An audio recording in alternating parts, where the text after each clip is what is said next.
Welcome back to your fun and profitable online business. I'm Wendy, a money coach and business strategist, and I'm here to help you build a business that's not only profitable, but it's also fun to run.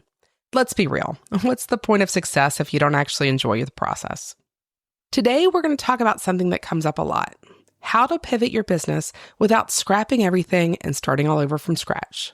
This could be a shift in what you're feeling, or the work that you once loved isn't lighting you up in the same way. Or maybe you're noticing that your audience is already pulling you in a new direction, one that excites you, but you're not quite sure how the transition will make you feel. So if you're wondering, can I shift directions without losing my audience or having to start all over? The answer is yes. And today I'm going to show you how. Let's talk about it. Now, first things first here, I want to normalize things. Pivoting is not failing. Now, I don't really see much failure in my business. I see everything as growth opportunities. And this isn't some weird mindset thing. It's truly how I think. I just don't see failure. I see growth. A lot of people resist change though, because they think it means they didn't get it right the first time. I'm here to say, bull. There is no way that's true. It actually means you're growing and evolving and getting closer to where you want to be. Every single successful business owner that I know has pivoted in some way. It may be shifting their niche or expanding their offers or completely changing their business model, but it's common. And here's the good news. If you build a business you love, chances are you don't need to throw it all away to make a shift. I know this well. When I started out, I focused on money mindset coaching, and it was great. I loved it. But as I worked with more and more clients, I realized they were business owners, and our conversations would frequently shift to business strategy. This even lit me up more. I love business strategy. I love it. So instead of starting all over from scratch, I adapted my business model to include both. I allowed my business to evolve strategically. Let's talk about how you can do the same. The first step is to identify what's already working for you. Now, before you make any big moves, you start by looking at what's already working. This is true for any change that you make.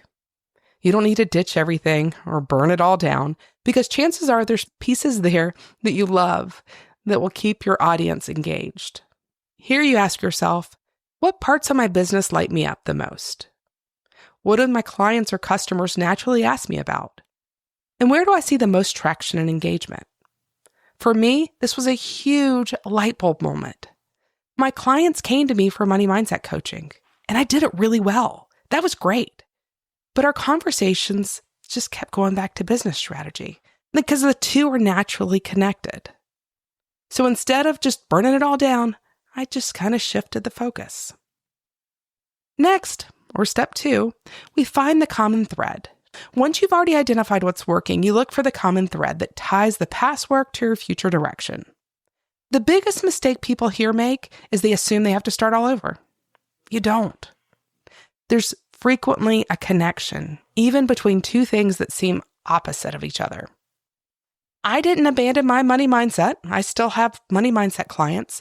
I framed it as a natural evolution because honestly, a profitable business requires a healthy money mindset. They go hand in hand. Think about your current skills or your experience or your audience and ask yourself, how do they relate to one another? Sometimes this involves bringing other people in the conversation because we're so close to it, we can't quite see it. But there's going to be a connection there. So here we ask ourselves, what's the connection between where I've been and where I'm going? How does my new focus still keep with the same audience? Or maybe a similar one. It doesn't have to be the same one. And how can I reposition what I do without confusing my people? If you can answer these questions, you're already halfway there, friend. Now, step 3.